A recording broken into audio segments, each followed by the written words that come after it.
حضرت لوط علیہ السلام اللہ کے ایک برگزیدہ نبی تھے۔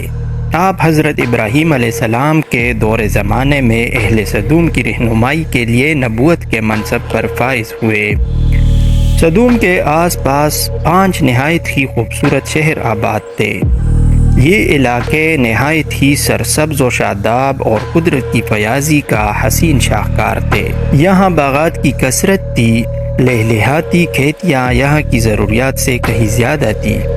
اردن، شام اور اسرائیل کے درمیان بسا ہوا یہ علاقہ نہایت ہی زرخیز تھا۔ یہی وجہ تھی کہ آس پاس کے بستیوں کے لوگ بھی اپنی معاشی اور غذائی ضروریات کو پورا کرنے کے لیے ان بستیوں کی طرف آتے تھے، مگر یہ بات سدوم کے لوگوں کو بالکل بھی پسند نہ تھی۔ ان کے خیال میں ان کی بستیوں میں پیدا ہونے والے پھلوں، اناجوں اور سبزیوں پر صرف ان کا ہی حق تھا۔ وہ نہیں چاہتے تھے کہ دوسری بستیوں کے لوگ ان کے علاقے میں آئیں۔ ایک دن سدوم کے لوگ اس بات پر غور و فکر کر رہے تھے کہ باہر سے آنے والے لوگوں کو یہاں آنے سے آخر کیسے روکا جائے، کہ ابلیس ایک بزرگ کی شکل میں ان کے محفل میں آیا اور کہا، اگر تم ان سے پیچھا چھڑانا چاہتے ہو تو میرے کہنے پر عمل کرو۔ ابلیس نے کہا کہ اگر تم ان بستیوں کے لوگوں سے نجات چاہتے ہو جو تمہاری بستی میں آ جاتے ہیں، تو ایسا کرو کہ جب بھی کوئی شخص تمہارے علاقے میں آئے تو تم لوگ زبردستی اس کے ساتھ اپنی خواہش پوری کرو۔ اس طرح یہ لوگ اس بستی میں آنا چھوڑ دیں گے۔ پھر اہل سدوم نے اس فعل بد کو اپنا پیشہ بنا لیا۔ اپنی نفسانی خواہشات کے لیے مردوں سے بدفعلی اس قوم کا دستور بن گیا تھا۔ یہاں بے حیائی عام ہو گئی تھی۔ حکمران، سردار، رئیس، ہر طبقے میں گھر گھر یہ عمل پھیل گیا۔ بڑی محفل میں یہ لوگ اس فحاشی کے کام کو کر کے خوش ہوتے تھے۔ تلمود میں لکھا ہے کہ اہل سدوم اپنی روزمرہ کی زندگی میں سخت ظالم، دھوکے باز اور بدمعاملہ تھے۔ کوئی مسافر ان کے علاقے سے بخیریت نہ گزر سکتا تھا۔ کوئی غریب ان کی بستیوں سے روٹی کا ایک ٹکڑا نہ پا سکتا تھا۔ بارہا ایسا ہوتا تھا کہ باہر کا آدمی ان کے علاقے میں پہنچ کر فاقوں سے مر جاتا اور یہ اس کے کپڑے اتار کر اس کی لاش کو برہنہ دفن کر دیتے۔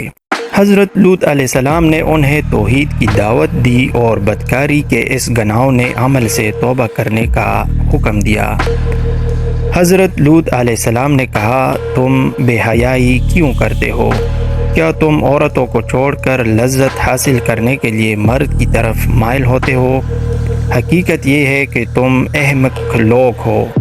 حضرت لوط علیہ السلام اہل سدوم کو دن رات وعظ و نصیحت کیا کرتے، لیکن قوم لوط پر اس کا کوئی اثر نہ ہوتا، بلکہ وہ بہت فخریہ انداز میں یہ کام کرتے تھے۔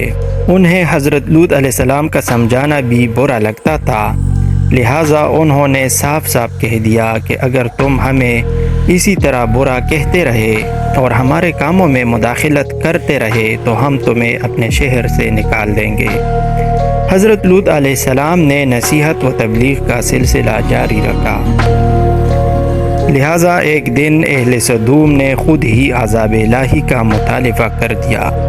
اللہ تعالیٰ نے اب تک ان کے اس بدترین فحاشی اور بدکاری کو ڈیل دے رکھی تھی، لیکن جب انہوں نے حضرت لوط علیہ السلام سے ایک دن کہا کہ اگر تم سچے ہو تو ہم پر عذاب لے آؤ، لہٰذا ان پر عذاب الہی کا فیصلہ ہو گیا۔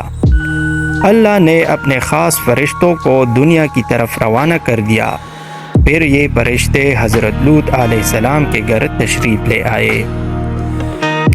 حضرت لوط علیہ السلام نے جب ان خوبصورت نو عمر لڑکوں کو دیکھا تو سخت گھبراہٹ اور پریشانی میں مبتلا ہو گئے۔ انہیں یہ خطرہ محسوس ہوا کہ اگر ان کی قوم کے لوگوں نے انہیں دیکھ لیا تو نہ جانے وہ ان کے ساتھ کیا سلوک کریں گے۔ حضرت لوط علیہ السلام کی بیوی کا نام وائلہ تھا۔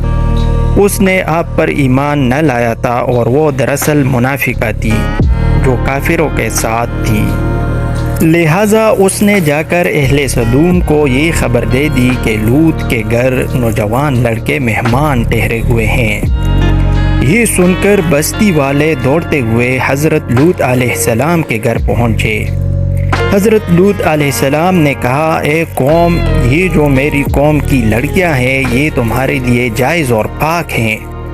اللہ سے ڈرو اور مجھے میرے مہمانوں کے سامنے رسوا نہ کرو۔ کیا تم میں سے کوئی بھی شائستہ آدمی نہیں؟ حضرت لوط علیہ السلام کی بات سن کر وہ لوگ بولے، تم بخوبی واقف ہو کہ ہمیں تمہاری بیٹیوں سے کوئی حاجت نہیں، اور جو ہماری اصل چاہت ہے اس سے تم بھی واقف ہو۔ حضرت لوط علیہ السلام نے گھر کے دروازے بند کر دیے اور ان نوجوانوں کو ایک کمرے میں چھپا دیا۔ ان بدکار لوگوں نے آپ کے گھر کا گھیراؤ کیا ہوا تھا اور ان میں سے کچھ گھر کے دیوار پر بھی چڑھنے کی کوشش کر رہے تھے۔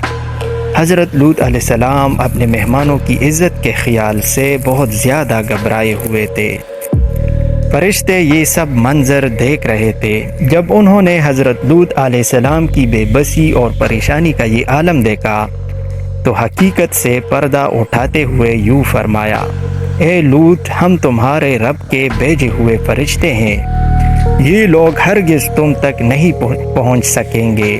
ابھی کچھ رات باقی ہے، تو اپنے گھر والوں کو لے کر چل دو اور تم میں سے کوئی شخص پیچھے مڑ کر نہ دیکھے۔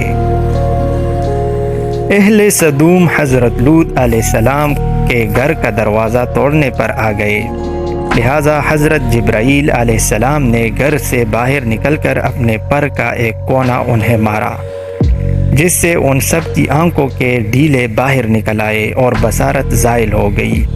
یہ خاص عذاب ان لوگوں کو پہنچا جو حضرت لوط علیہ السلام کے پاس بد نیتی سے آئے تھے۔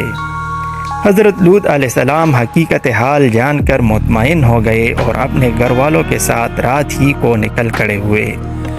اس وقت ان کی بیوی بھی ان کے ساتھ تھی، لیکن کچھ دور جا کر وہ واپس اپنی قوم کی طرف پلٹ گئی اور قوم کے ساتھ جہنم رسید ہو گئی۔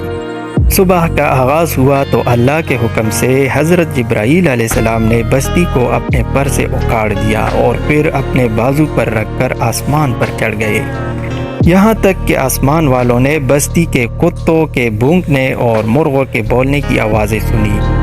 پھر اس بستی کو زمین پر دے مارا، جس کے بعد ان پر پتھروں کی بارش ہوئی۔ جب یہ پتھر ان کو لگتے تو سر پاش پاش ہو جاتے۔ صبح سویرے شروع ہونے والا یہ عذاب اشراق تک پوری بستی کو نیست و نابود کر چکا تھا۔ قوم لوط کی ان خوبصورت بستیوں کو اللہ نے ایک انتہائی بدبودار اور سیاہ جھیل میں تبدیل کر دیا، جس کے پانی سے رہتی دنیا تک کوئی فائدہ نہیں اٹھایا جا سکتا۔